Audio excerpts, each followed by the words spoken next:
Hi everyone, I'm Swati from Indiahikes and you're watching Trek with Swati. Today we're talking about how difficult is a Kuari Pass Trek. This is something a lot of trekkers ask.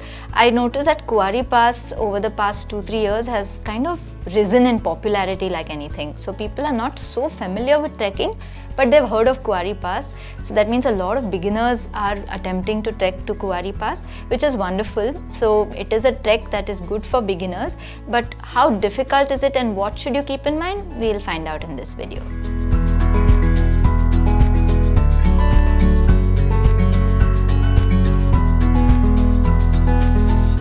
There are 3 things about Kuari Pass that can challenge you on the trek. The first is the altitude. Now if you study the itinerary closely, you will see that within 2 days you're kind of gaining more than 3,000 feet of altitude and you're hovering around that 10,000–11,000 foot mark and you're climbing to 12,500 feet. Now this is very normal of a Himalayan trek, but it is something that you must consider that you're gaining altitude very quickly. It does test your endurance, it does affect your physical well-being, and that is something that adds a challenge to the trek. But more than that, there are a few things that add to it. For instance, the first and second day, especially the first day, you're walking maybe just around 2.5 kilometers, but you're gaining quite a lot of altitude in that short distance. So on the first day itself, you're going to be meeting a steep ascent, which is not the best friend of a trekker on day 1. So you will find that on the first day, you're kind of climbing uphill quite a bit. It's a short distance though, so you have enough time to rest on the first day. The second day is still quite easy on the legs. In fact, the second day is probably the easiest day on the entire Kuari Pass trek. It's not going to challenge you much and you're going to have a very nice leisurely trek on the second day. The third and fourth day are actually what test trekkers, because on the third and fourth day you're covering quite long distances of around 8–9 kilometers and you're gaining altitude. The third day is your summit day where you're going all the way to Kuari Pass and you're getting down also. So this entire day is quite long and it has good ascents, good descents. This is what tests trekkers, because you're trekking almost 8–9 hours during the day. And the last day, where most trekkers think, okay, I've finished the highest point of the trek and now I can relax. Again, the trek hits you where you have an 8 kilometer. The longest day of the trek is the last day. So this is usually what actually tests the endurance of the trekkers.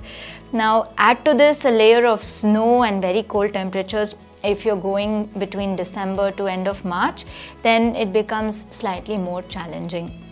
So these are the very typical challenges on the Kuari Pass trek, which make us rate it as a moderate trek. But I want to say one thing, if you're fit and prepared, you will actually not find this very difficult and you'll probably even enjoy the trek, because you'll kind of enjoy the challenges that come along the way, whether it's the long distances, the switchbacks, or even the maybe small boulder sections that you may find on the trek. If you're fit, you'll absolutely enjoy this entire trek. So what you need to do is work on 2 things. One is your stamina. So you will need to work on your fitness for almost 1 month, I would suggest 45 days before the trek. If you don't have a regular fit lifestyle, you must work on your fitness before going on the trek and pay attention to your stamina, build your stamina so that you're able to trek around 8–9 hours in the day very comfortably. The second is your core body strength. Now we encourage all our trekkers, carry your own backpack, be a minimal fit trekker and come on the trek. So you need that core body strength to actually make sure you can carry your backpack, climb uphill, downhill comfortably. So if you work on these 2 areas for uphill and downhill climbing, and keeping yourself going for long hours, you will be set to do the Kuari Pass trek. Your prior experience in the trekking world doesn't really matter. As a beginner who's never stepped into the Himalayas before, you can do the Kuari Pass trek. All that matters is your fitness. So I hope you work on your fitness and go on the trek, because if you do, it's a beautiful trek. It has the best mountain views among most of our other treks. You see Mount Nanda Devi, which is India's second highest mountain. You see Dronagiri, you see Hathi Ghoda. All of these peaks are very close and very big on the Kuari Pass trek. Very rare experience, I must tell you.